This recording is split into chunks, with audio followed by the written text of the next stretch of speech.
Kicking off the list at number 10, Thor and Jane Foster. The God of Thunder from Down Under and Jane Foster.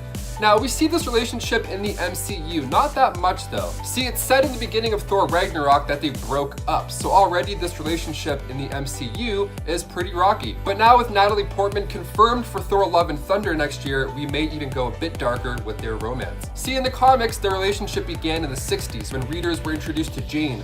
She attended med school and was soon hired by Dr. Donald Blake, who is actually Thor in disguise. They're the king and queen of long distance. I mean, one lives on Earth, the other lives on Asgard, and at one point, Jane actually takes over and becomes the God of Thunder at a time where Thor was unworthy of wielding Mjolnir. Her time as Thor is pretty exciting, but the only catch was that her cancer would worsen every time she used her powers to save the day. So let's just hope we don't have to endure that on the big screen because the comics was hard enough. That was way too sad. And before we go on to number 9, if you guys could go ahead and toss this video a like because it really helps the channel out quite a bit. You guys are the best. Thank you so much for watching. Now back to some dark Marvel romances. Number 9, Crystal and the Human Torch. In Fantastic Four issue 45, Johnny Flame and Crystal meet and they hit it off. Naturally being, Johnny saw her and immediately thought that she was something out of a fairy tale.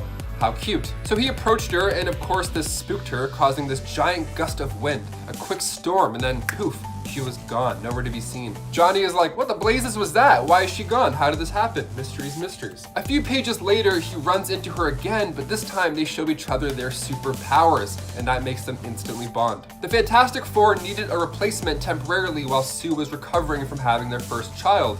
So this Inhuman, Crystal, was looking to fill that spot. Johnny and her were close. They dated after this, and then Crystal was front cover by time Fantastic Four issue 81 rolled around. And then in Avengers issue 104, after a battle with a Sentinel, Quicksilver is hurt. The two of them ended up getting close as well, maybe a bit too close, because then she fell in love with Pietro. Sorry, Johnny, just not hot enough this time, it seems. Number 8, Crystal and Quicksilver. It happens, okay? Maybe you're with somebody, you meet another person, you just can't help it. Love is love. You gotta chase those feelings. It's not easy. So when it comes to Quicksilver, chasing doesn't take that long, being super fast and all. Crystal and Johnny broke up after she admitted to falling in love with Pietro, and then they got married. Now this sounds like Johnny is the only one who got hurt here, but that's not the case for long. Crystal and Pietro's marriage was the first between an Inhuman and a human in history, so it was kind of a big deal. They ended up having a daughter who surprisingly was born without any powers, and they named her Luna after the world that she was born on. Quicksilver believed that he had the right to subject the child to the Terrigen Mist, but Crystal wanted her to grow up normal. So their marriage now began to spiral. Quicksilver's temper was ruining things, and Crystal had an affair with another man named Norm Webster. She told Quicksilver while she was unwell and half asleep. It was wild. Funny enough, Norm was actually the same guy who sold the Vision and Scarlet Witch their home in Vision and Scarlet Witch issue 1, volume 2. Once Norman found out that Crystal was married, he was like, nah, I'm out of here. I'm bouncing. See ya. Crystal then left Quicksilver with Luna and then returned to the Fantastic Four, searching for that relationship with Johnny again. What a mess. What an absolute mess. Number 7, Thor and Lady Sif. This next one, okay, I think this will be a central plot for the next Thor movie, perhaps. When it comes to Norse mythology, Thor's wife is Lady Sif.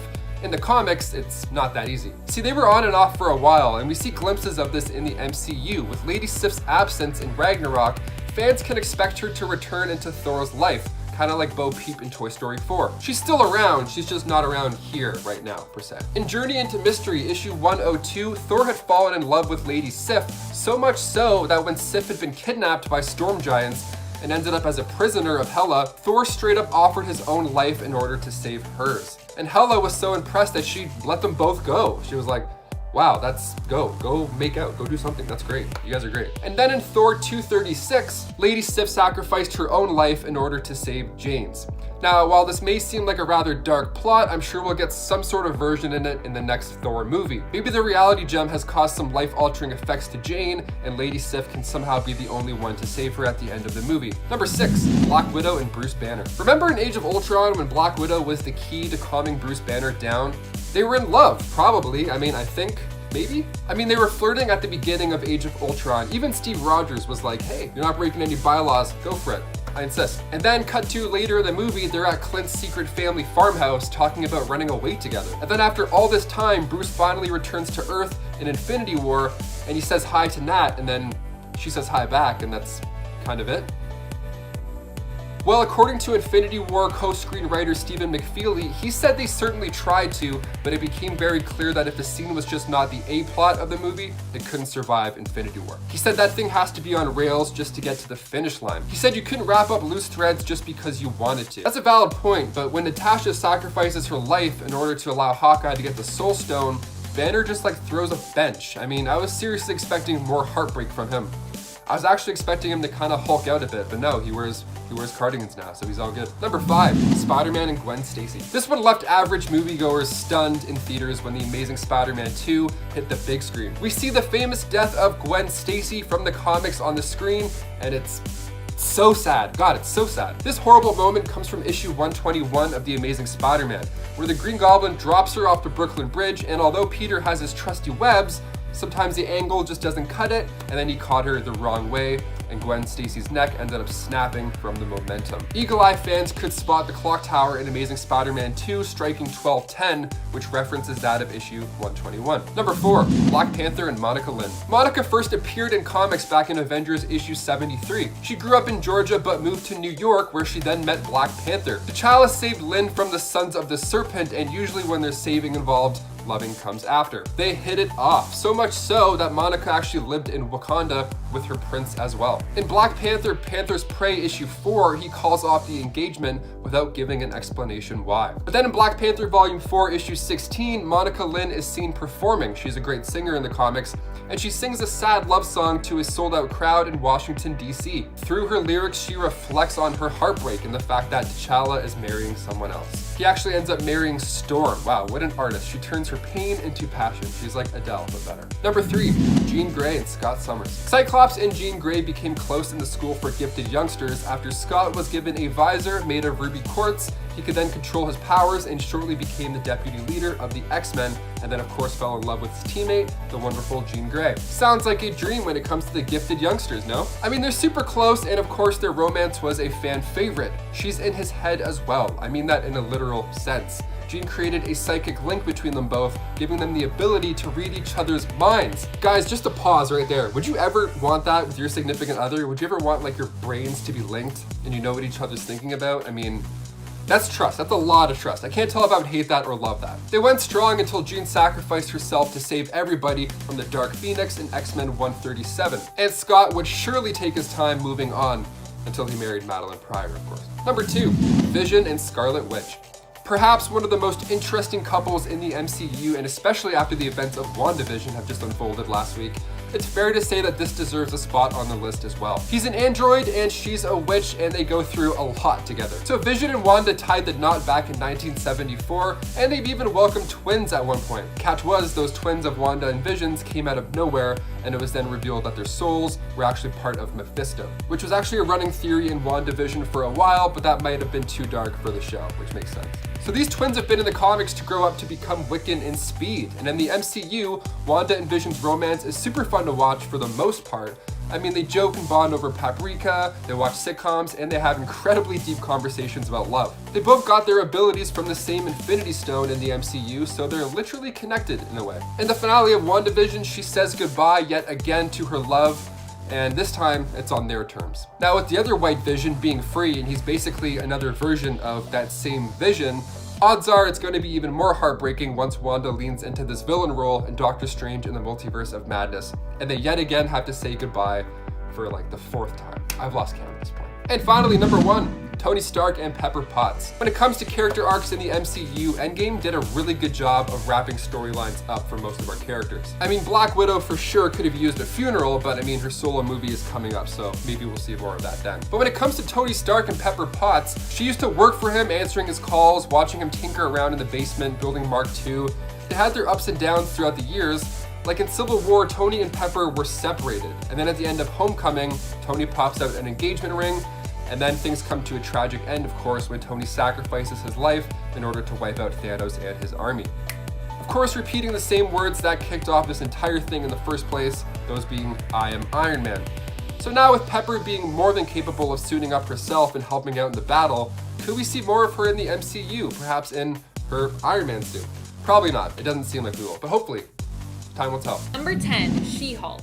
In an alternate reality spun out of a what-if story, She-Hulk and Hawkeye actually end up together. They even have a son. Their son's name is Clint Barton Jr. and his codename is Mustang. These two end up together in the reality of Earth 9811, which comes to us out of What If Volume 2, Issue 114. In this reality, the heroes never left Battleworld, but instead ended up staying there, settling down with one another, and basically having children. She-Hulk and Hawkeye seem like a strange pairing, not just because She-Hulk has super strength and Hawkeye is simply a very skilled, non-powered human, but also because I'm not really sure what they have in common other than heroics.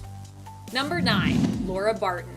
And no, we are not talking about the Marvel Cinematic Universe here, although considering how everything ends up for Clint and his family in the MCU, you might be shocked to hear about this version of the character. Remember when Clint lost his entire family during the events of Infinity War and became Ronin before undoing the snap and helping get everyone back, his family included, in Endgame? This is like that, but much more tragic. In the Ultimate Universe of Earth 1610, Hawkeye ends up settling down with his longtime girlfriend Laura, whom he eventually marries and starts a family with. Pretty different from his 616's ways, considering that Clint has had tons of romantic relationships, very few of which have seemed completely stable. Laura and Clint have 3 children together, and Clint always calls home before missions to say goodbye, in case the worst should possibly happen. Following him home one time, Clint's family become targeted by an enemy looking to use him to discover secrets on how to best defeat his teammates. They kidnap Clint and kill his entire family, which turns out to be a huge mistake on their part, because when Clint finds out, he uses his fingernails as weapons to kill his interrogators, escape, and ends up getting revenge on the person responsible in this reality, Black Widow. Man, I would not want to be Black Widow in that reality. And before I move on to this next spot, if you are enjoying this list and you want more like it, show that love by giving this video a thumbs up. Number 8. Penny.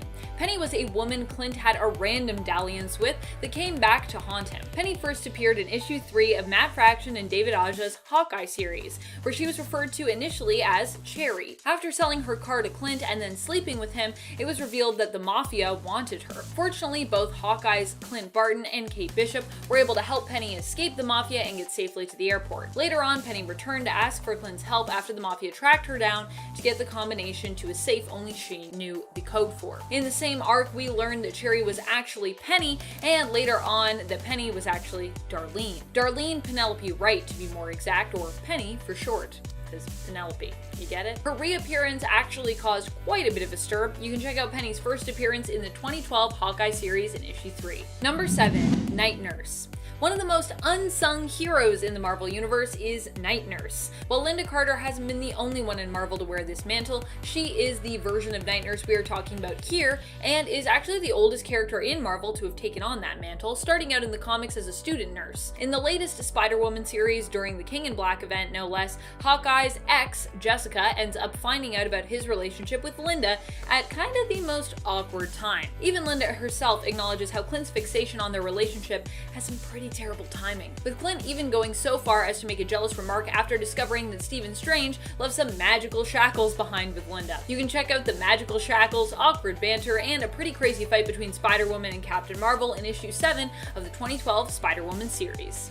Number 6. Jessica Drew. Jessica and Clint had a very interesting relationship. I don't want to present either of these heroes as looking awful, as to be honest, I kind of love both of them, but their relationship was definitely a wobbly one that in the end kind of crashed and burned. Remember Penny, who I mentioned earlier as being a kind of random hookup for Clint? Well, it turns out that that random hookup actually happened while Clint and Jessica were together.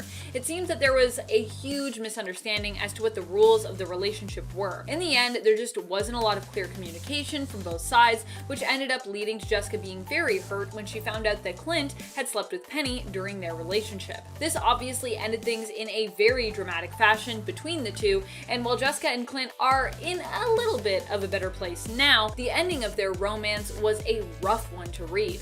If you want to experience it for yourself, check out issue 8 to 9 of the 2012 Hawkeye series. Not the whole relationship though, just the crash and burn part. Number 5. Moonstone. Despite the fact that Moonstone, aka Carla Sofin, is often a villain in the comics, she and Clint actually had a pretty well-established relationship. This took place during Clint's time on the Thunderbolts, where he was tasked with turning the team into a true group of heroes, being able to empathize with the desire to do good, but having a history of being bad. While their connection was pretty steamy, it sadly didn't end well. Carla ended up with so much power that it made her mind unstable, and after suffering a psychotic break, Hawkeye was used to force an arrow to help make her tangible long enough for the Vision to remove both of her moonstones. She had 2 at the time, hence her going kind of crazy, you know? Number 4, the Wasp. I still can't believe this was a thing. I mean, I know these two are both Avengers, teammates, and even friends, but when you go back and read Hawkeye's attitude when Janet was leading the team, it's almost impossible to imagine these two ever ending up together. Granted, it is implied in the comics that their relationship is undefined and possibly more physical than anything, but it still managed to go on for probably at least a month, which to me is very surprising. Go way back to issue 227 of Avengers, where Clint can't stop himself from complaining about how bossy Jan is, to issue 503, when we are treated to a flashback of her having a pregnancy scare revolving around her and Hawkeye potentially having kids together. It's just, wow. We've come a long way. I guess it just goes to show how much Clint Barton really has changed as a person over the years. Number 3, Mockingbird. Despite these two being married and having a long time on and off again romance in the comics, their relationship is still one of the weirdest out there. Clint and Bobby got married relatively quickly in the comics, and from there it was basically all downhill. During a mission with their team, the West Coast Avengers, Mockingbird was assaulted and ended up allowing her assailant to die as a result of the emotional and physical trauma that she had suffered. Hawkeye, however, actually didn't believe Mockingbird's retelling of the events.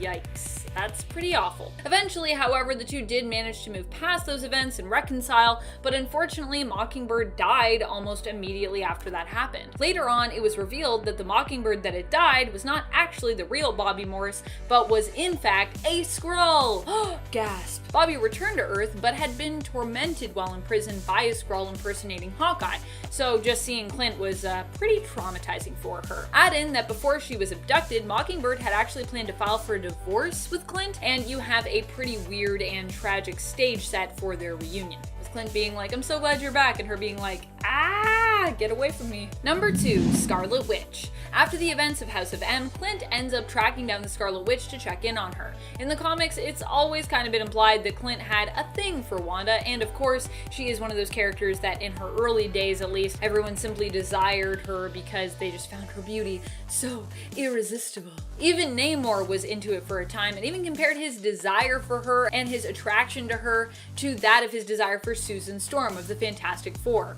Wow. Clint runs into Wanda in a small community in Transia, but faints just as he finds her, apparently due to the thinness of the mountain air. When Clint wakes up, he finds himself in her apartment. She offers Clint food and tea, and the two talk before they end up feeling a pull towards one another and sleep together inevitably. Wanda doesn't seem to remember her past or who she was or Clint, or at least that's what she wants Clint to think. The brief romance is meant to symbolize closure for both heroes, except that it wasn't what it appeared to be, depending on your opinion of these events. Number 1, DOOMBOT? As if the idea of Clint sleeping with an amnesiac Wanda wasn't weird enough, a different layer of weird was added to that romance story when it was implied that the Wanda staying at that apartment wasn't actually Wanda at all, but in fact was a DOOMBOT put there to replace and imitate her. It's not specified though as to when this swap took place, so some still believe that the Wanda Clint slept with was in fact not a DOOMBOT. Though if she was a DOOMBOT, then of course that only makes the whole story weirder and also removes the symbolized closure from it for Clint, or obviously Wanda, who was never there really, but was actually off with Dr. Doom, who intended to marry her. Kicking off the list at number 10. Beast Boy and Raven. Okay, they say opposites attract, so when you put together an immature shape-shifting prankster with a half-demon sorceress, things are bound to get a little weird at some point. Fans weren't really sure why the two had it out for each other, being so different and all. See, everybody didn't really expect them to last. Even during their time together, readers found it just not that thrilling. The chemistry was just dare I say, bland, or not as big as some other relationships. Like in the early 2000s cartoon, she's annoyed by Beast Boy. She doesn't like how he's immature and how he does pranks and how he doesn't use his indoor voice ever, and she found his comedy to be annoying. And then in season 4 of Teen Titans Go, episode 12, it shows Beast Boy writing a song to tell Raven how he feels about her. And then in episode 13, Beast Boy tours with the song, but it annoys Raven. So he's playing his heart out, and she's like, I don't know, not really. And before we continue on with this list, guys, if you haven't already, please go ahead down below and give us a thumbs up because it really does help the channel out a lot and it makes us feel good in our tummies. So please go ahead and do that if you haven't already. Thank you so much, and back to the list. Number 9. JINX and Kid Flash. The Teen Titans show from the early 2000s, we saw Cyborg and JINX flirting a lot while they were fighting. It was good, it's a nice little dynamic, keeping it real. They were fan favorites, and she was this villainous teenage sorceress who hit enemies with bad luck. And then in the episode Lightspeed, which aired in the final season, we see the introduction of Kid Flash. And in the same episode, this romance between him and JINX was born, in the same episode, which in turn resulted in her switching over to the good side, which is great. I mean, yay, go team. Like, that's a great win. But in one episode, with all that groundwork with Cyborg just kind of washed away, viewers weren't too pleased at the choices. Number 8, AQUAGIRL and Static. Guess you can say there wasn't a lot of friction with this one. Static. Okay, yeah, you're right. Guys, love is all about timing. Maybe you bump into somebody at a coffee shop, maybe you hit it off then, and then Bob's your uncle. Or maybe you meet somebody when you're captured by the TERRA Titans and you're forced to fight as gladiators in the Dark Side Club. Whatever your origin story is, I hope the love works out. Well, that's just the case for Static and AQUAGIRL. See, when she got back to Titan's Tower, she decided to rejoin as a member with no other options really at that point. And she was getting along with these heroes as well, specifically Blue Beetle and Static. Like, she flirted a bit with Blue Beetle, but with Static, he was also a victim from the Dark Side Club, and they had a lot more in common because they're both kind of going through that together. You go through shit together, you get close. That's how it goes. He was also a victim from the Dark Side Club, and she convinced him to stay with the Teen Titans afterwards. So they had some history there, be it good or bad. So she convinced him to stay with the Teen Titans, although he had a family that was worried sick about him, and they were missing for like months, right? And the issue that fans recognized with this whole fling is that AQUAGIRL was a flirt with the entire team, and it just didn't make sense for them both to share any affection with each other at this point. Number 7, Raven and Kid Flash. Raven needed help from the Teen Titans, but when she went looking for it, the team was not together at the time. So she enlisted the help of Kid Flash, whom she had a relationship with, and they were both able to convince the Teen Titans to get back together. Sounds like the perfect couple. Sounds like they're working it out awesome. I mean, being able to put together a team of supers, like, that's hashtag couple goals right there. Only the thing was, they weren't really in love. Yeah. See, later it was revealed that Kid Flash's feelings were all part of the spell that Raven used on him. She manipulated his feelings, so of course, after that point, it's safe to say the trust between the two was a little bit jaded, a little bit weak. Number 6, Nightwing and Mirage. Miriam Delgado, aka Mirage, comes from the future. And in that future, she's together with Nightwing, who ends up not actually being Nightwing. So Mirage, Redwing, and others joined their forces and became the Team Titans. And the only way to defeat Lord Chaos was to travel back in time and take out his mother. The classic time heist go-to scenario. So they went back 10 years, but they ended up in a different timeline. Also, that's how time works. Never works. Classic time thing. Hey, you wanted this? Nope, now you're in the 50s. So they still went ahead with their plan anyways, and then Mirage thought it would be a smart idea to impersonate Starfire and try and get with the leader of the new Titans, Nightwing.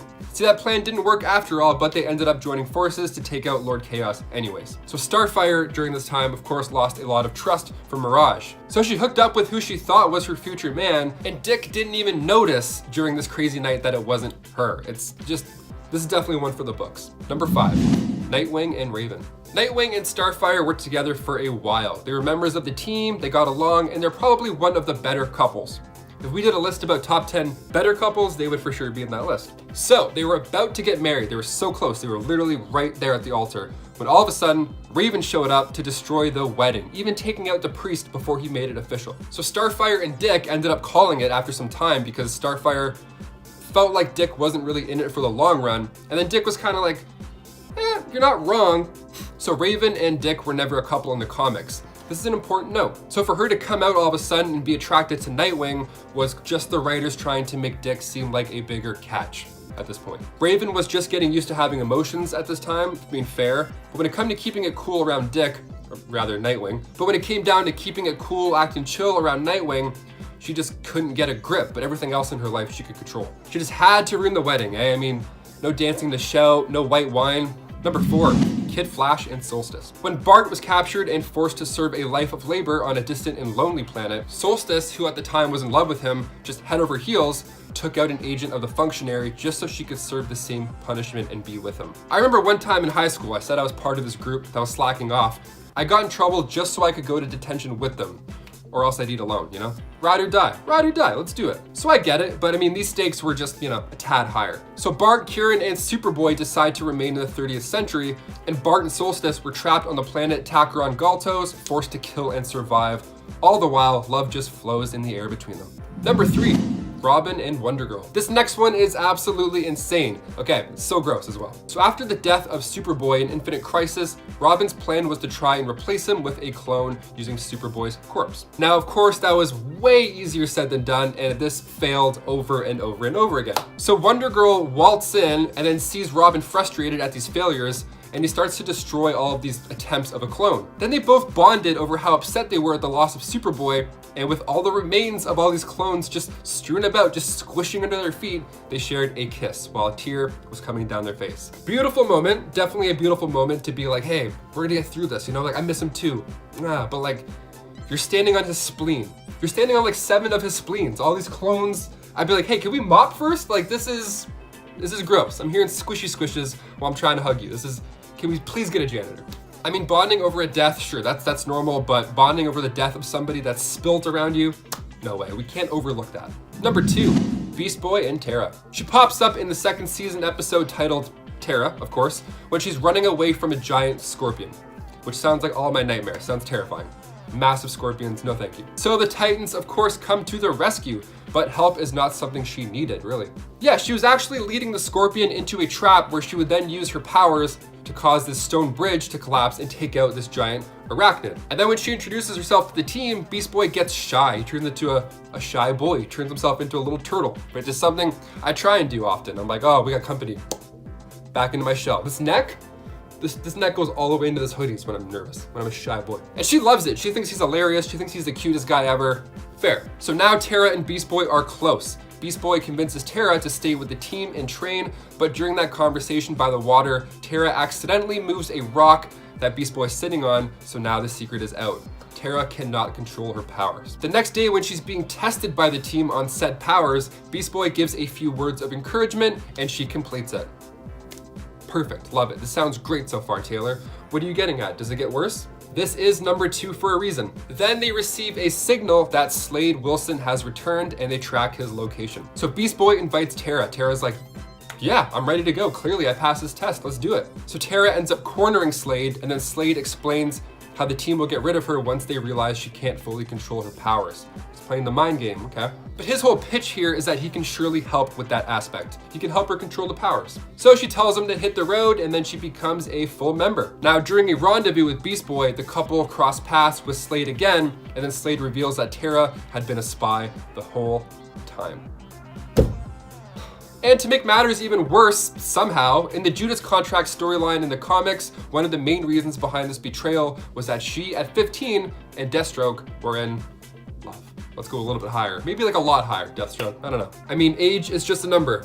Sometimes that number is 15, and sometimes these storylines are pretty. And finally, number 1, Donna Troy and Terry Long. Of course, for number 1, we have to end on the worst couple of all time. So Donna married Terry Long, who was a college professor at the time, and he was in his 30s and was previously divorced. And Donna, again, age is just a number. She was 19 years old and in his class. Yeah, she was his student. He was the teacher. So, oof. So Terry was working a few jobs just to make ends meet, but he wasn't a great boyfriend while they were dating by any means. He hit on her friends numerous times and he used her to get some clout. They were married with a kid until a car crash was just written into the story, taking out Terry and his son, who would go on to become Lord Chaos. So yeah, get rid of a lot of that stuff. Let's just get rid of a lot of that stuff. Fans were not happy with this element of the story, and it's totally justified. And also, bonus points for him hitting on Starfire, and then Starfire also had a crush on him back. while this was happening. It was just a mess. I feel like I was watching The Bachelor in Paradise. Just ugh. Coming in at number 10, Agent Venom and Valkyrie. When the military hero Flash Thompson was selected to be the host of the Venom symbiote as Agent Venom, he was handpicked by Steve Rogers himself, just establishing the Avengers connection because he did fight alongside Hawkeye's Secret Avengers team. And while he was with said team, he started this very flirtatious and strange romance with Valkyrie, one that she herself would soon after escalate into a more physical romance. Now, while it may seem sort of interesting to have this enhanced alien soldier dating an Asgardian Grim Reaper, it just didn't make the cut when the creative team wanted to make changes. Because they found it a little weird. Coming in at number 9, Scarlet Witch and Vision. Now I know what some of you are thinking, whoa Johnny, come on, they just got their own Disney Plus show, why would you put them on this list? Well friends, as healthy as their relationship can appear on screen for the MCU, it is an entirely different story in comic books. The comic version of these two characters get married and for a brief period they're happy. However, slowly the differences between android and human life become more apparent to them,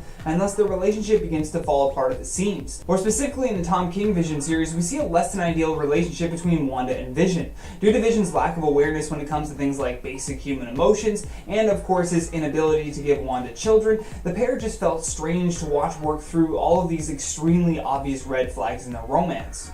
Coming in at number 8, Thor and Jane Foster. Much like Scarlet Witch and Vision, Thor and Jane Foster suffer from a similar romance red flag. The fact that they are literally two different types of creatures certainly creates issues, and this becomes even more apparent when a partner is in need and it's clear that the other just doesn't have the tools mentally, physically, or emotionally to assist them. Thor is a god from Asgard and Jane is a doctor on Earth. Both jobs would certainly be impressive to their peers on their respective planets, but from the jump of their blooming romance, even they knew it was a little bit weird. Now to be fair, this relationship becomes much less weird once Jane actually takes over the title of Thor.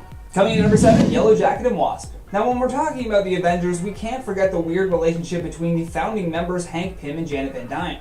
Now, this pair had a pretty normal relationship for many years. However, things began to take a weird turn when Hank experienced a mental break. As he was processing this change in his mental state though, he decided to create an alternate superhero identity for himself called Yellow Jacket. Now Wasp knew that this was Hank the whole time, but the rest of the Avengers didn't know that it was Hank, and even Yellow Jacket himself would forget that he was Hank Pym. So when the Yellow Jacket and Wasp had a surprise wedding, it was all the more shocking. Eventually the team would discover the truth, but by that time Hank's mental health had worsened. Eventually he got better, but then his relationship ended, so yeah, the whole thing was weird.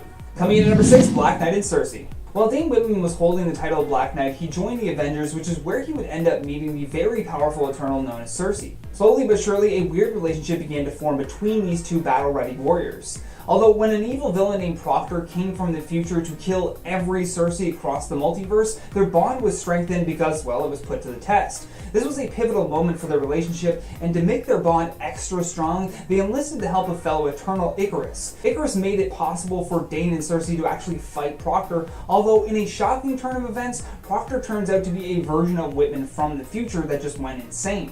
Once they defeat Proctor, the pair try to work on their relationship, but as that eternal bond disappeared, so did their will to stay together and make it work. Coming in at number 5, Thor and Captain America. Okay, now I know what you're thinking right away, and I was just as shocked, which is why this relationship feels weird to some people. In Marvel's all-new, all-different Avengers, they put together a brand new team of heroes, and I mean brand new. Within that were, of course, some of their next-generation versions of their classic heroes, like Thor and Captain America. Except in this comic, Sam Wilson is holding the mantle of Captain America already, and Jane Foster is the new Thor, which leads to a very interesting kiss between the two that completely divided comic book audiences. Mostly because of that first point I made. The MCU did an excellent job of making you think of these two characters in a certain way. You know, longtime friends who were excellent teammates for many years. However, this time, readers got to explore a new dynamic between Sam, Jane, and the classic hero positions they represent. Although, that being said, much like Thor playing a game of Fortnite, this experience was short-lived. Coming in at number 4, Spider-Man and Mockingbird. This one is an interesting relationship because as heroes, these two were an excellent pairing together, but the thing that made it weird was that their real-life personas didn't match up at all. After the secret invasion, Mockingbird was attempting to escape her ex-husband Hawkeye. This eventually led her to take cover with S.H.I.E.L.D.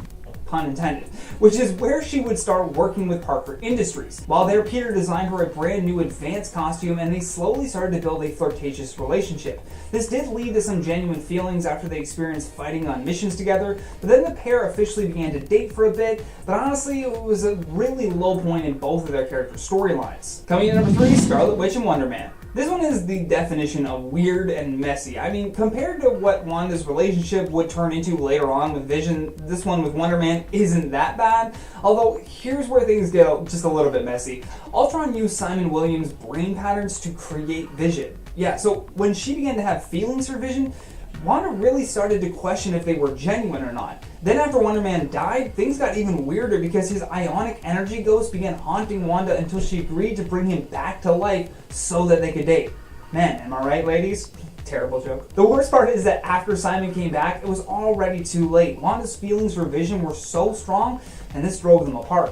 Coming in number 2, She-Hulk and Thor. Not unlike our Thor and Captain America point, this relationship also challenged the typical dynamic of Earth's greatest heroes. When Jennifer Walters transformed into a more Hulk-like version of herself, she entered into a physical and then romantic relationship with Thor. This was definitely a weird choice for a relationship pairing, and not only did it take audiences a long time to get used to the idea, but the Avengers equally struggled with it. However, despite the haters, love prevailed during the Empire event where they made things official. Still weird. But not the weirdest. Coming in at our number 1 spot, Iron Man and Tony Stark. At this point, we've gone through some pretty weird relationships, which really makes you wonder what these writers were thinking when they put the pen to the pad. I mean, you have to assume they were on something to come up with some of these ideas. I mean, take our final point. In Invincible Iron Man number 30, Tony Stark's Iron Man suit is struck by lightning and gains sentience, which leads to it falling in love with Tony Stark. Like, bruh, what? Then when Tony says he doesn't like Iron Man like that, the suit apparently gets its feelings hurt and decides to kidnap him. Then the suit takes him to an island, actually ties him to a tree, and tortures him. Ultimately, the suit of armor tears out its own heart to save Tony, but it certainly was a bizarre storyline and a really toxic relationship. Now, before we get out of here, let's quickly check out some of your comments from the video titled Top 10 Things We Need in Falcon and Winter Soldier. Sunstar says, I'm really on board with them fleshing out Sam's past with this new series as well as developing his character further. Yeah, I'm really interested to see where they take it, and who knows, maybe we'll see him getting into a relationship with the female Thor there. Chris Bradley says, The Falcon and the Winter Soldier is going to be amazing. Great job on this video, Johnny. I agree, Chris. I can't wait to watch it, and I thank you so much for that lovely comment. Tiffany Taylor says, I definitely think that it would be a good step for them to talk about the recent BLM movement. Like I said, it would be a misstep if they didn't talk about it. It seems like a very good opportunity. Mary Frank says, well, it was Matt Murdock who defends Bucky in his trial as war criminal. If Matt isn't shown defending Bucky, hopefully it will be mentioned. Yeah, like I said, I hope that they at least allude to some things, just to help us tie some of these storylines together. The One Vision thing alone was a huge storyline tie, so hopefully this one will also help. Terminator 156 says, I wonder how many people are still going to watch the MCU now that Iron Man and Steve Rogers are gone forever. You know what? I think they are special to an older generation, and I think a new generation is going to be equally attached to these next generation heroes. So I think the MCU will just keep thriving in this environment. Number 10, Domino. With all these crazy missions that superheroes go on, you gotta wonder just how they deal with some of the horrible situations that they've had to deal with. Maybe hooking up with each other is one of those ways to pass the time and get over things. Yeah, so Wolverine and Domino weren't together too often, but when they were assigned to the same X-Force team, their relationship grew pretty strong and they ended up working out a friends with benefits type deal. So yeah, after these crazy missions, they would unwind with each other. We can find this firsthand in X-Force Sex and Violence. I mean, of course, just read the title. And in this story, Domino gets involved with the Assassin's Guild and the Hand and needed a way to get her mind off the events. I mean, you could do that, or therapy, for sure. Different strokes for different folks. Literally. And before we go on to number 9, if you guys want to go ahead and give us a thumbs up on the video because it helps out our channel so much. You guys are the best. Thank you so much for watching. Now let's keep going with this crazy list. Number 9, Amir. This next romance lasted about 10 issues, and it begins with Wolverine Volume 3, issue 48. She even says for Logan not to worry about their hookup because Atlanteans don't have the same hang-ons that humans do when it comes to physical intimacy. It can be just about the physical elements only. And it's funny because Wolverine is the timid one this time around. He's vulnerable. He even says that he's not worried. He just feels like he needs someone to talk to lately. So what started out as Amir and her team helping Wolverine with a mission turned into this relationship, with Wolverine really caring about her. Amir unfortunately didn't survive during a mission against the Scimitar organization. Number 8. Lin's son. This next one happens in the 4-parter Wolverine Manifest Destiny. So when Wolverine was in Chinatown, San Francisco, he saved a woman named Lin from the crime lord, the Black Dragon. She refers to him as her lover in issue 3. Now, what Wolverine doesn't realize is that by successfully taking out the Black Dragon, Logan now becomes that role. So naturally he refused, but by refusing, that upset Lin. To quit would be dishonorable to everybody, so while he was leaving, she stabbed him in the eye with a spearhead, warning him not to return. So when the X-Men relocated to San Francisco, he took a trip down memory lane, but now Lin is not the same. Lin is dead, lover, she says. You killed her a long time ago. Then she goes on to explain that now she's the Black Dragon, Queen of the Triads, and Empress of the Chinatown Underworld. Wolverine took over as the new Black Dragon, and Lin escaped through the sewers holding that same spearhead. Number 7. The Pink Lady. Wolverine and Dupe, issue 1. We find the Pink Lady, this mysterious woman who Logan met during his time with Dupe. Now, Wolverine and Dupe were looking for this stolen artifact named the Pink Mink, which of course led them to the Pink Lady. At first, Dupe is all over her. She's laying on the pool table, they're having a moment, and Logan in the meantime is just hanging out at the bar. In issue 2, things start to escalate. So the Pink Lady is sitting with Dupe and Logan, and things are getting kind of flirty now. After a daring rescue, there's a few emotions in the air, and Logan tells Dupe to back off because he is clearly not her type. The Pink Lady even asks them to stop fighting over her, but sarcastically, you know? She's like, hey, knock it off. Quit it, you two. Logan ends up getting with the Pink Lady, and Dupe gets with the Pink Mink. Everybody wins. Number 6, Black Cat. Wolverine and Black Cat Claws was a 3-parter released in 2010. In it, we find the start of a romance with Felicia Hardy, Black Cat. When she first met with Wolverine, they were both kidnapped by Kraven the Hunter, and in order for him to hunt them down on his tropical island. Sounds like a great way to pass the time, sure. Now, at the start of this, Black Cat and Wolverine were really not a fan of each other. But after you go against Kraven and run around together, you're bound to bond in some way or another, especially when you're beating up bad guys together. So while it turned out that Kraven was actually a robot the whole time, the true villain all along this whole time was Arcade and his girlfriend White Rabbit. So now they're taking down robots together, and in the 3rd part of the story, the cover alone suggests that the pair get pretty close. So Black Cat steals a helicopter, Wolverine almost gets eaten by a fish. It's wild. And then this is when Black Cat admits that Wolverine was growing on her. And then on cue, he hops out of the water. And then cuts to the two of them on a date a few days later, where Black Cat reminds Wolverine that she can also smell pheromones. Number 5, SERAPH. This one comes from Wolverine Origins Annual number 1. Her name was SERAPH, and she was really something else. She had taught Logan how to kill, and he enjoyed killing people for her. Kind of the perfect pair, if you ask me. She was ruthless to most, but to him, she was gentle. Yeah, for a 1920s relationship, this one was pretty spicy. I mean, Logan carved trees for her. He was romantic. But there was more to her than Logan had thought. I mean, after all, he says, why would this woman that I loved so much lie to me? Then in Wolverine issue 126, he looks back and reflects on their relationship and how she was killed sadly by Sabretooth. Another love lost to time. Number 4, Gak. Sometimes you can find love in places you never thought you would. Like say for instance in Savage Land. When Wolverine got to Savage Land, he was alone. He was doing a solo adventure, and then he encountered a tribe whose leader challenged him to a battle, trial by combat. The two battled it out, and Logan came out on top with the tribe cheering along. Gak is defeated. But who is this Gak? When he goes to meet the leader, he's surprised that it is a woman. Who knew? They can fight too, Wolverine.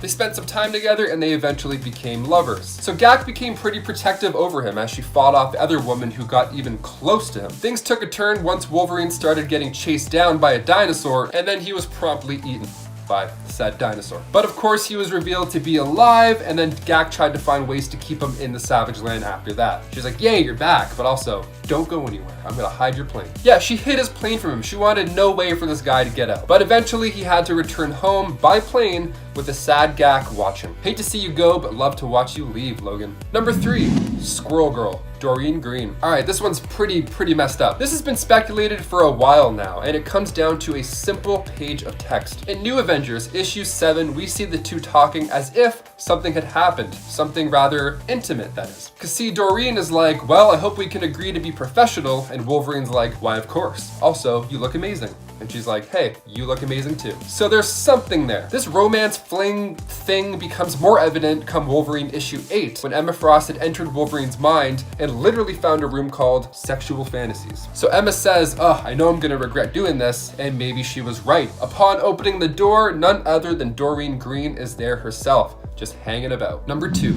Ultimate MJ. Ah, yes, the Ultimate Universe, home to the Scarlet Witch Quicksilver relationship, which still ended up making its way into this list. But there's also some MJ and Wolverine weirdness that happens as well. So after Ultimate Spider-Man issue 66, Wolverine and Spider-Man switched bodies. Yeah, I'm talking Freaky Friday style. This all happened after Mesmero switched their bodies. So Peter was like, okay, well, if you're me now, I really need you to go to school. We're like 15. This is important. This is the only thing you have to do. And also maybe fight a couple of bad guys. So while Wolverine was in Peter's body, he at one point ended up kissing MJ and even tried to sleep with her.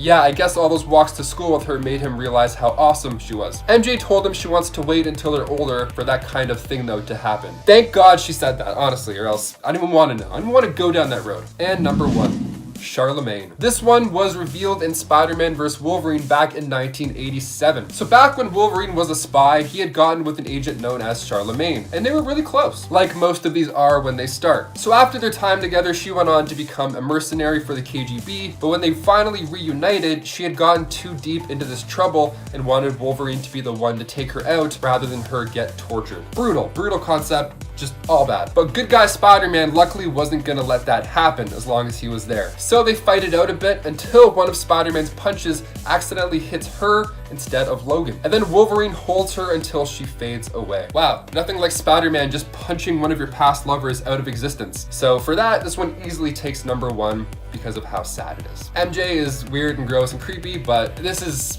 you know.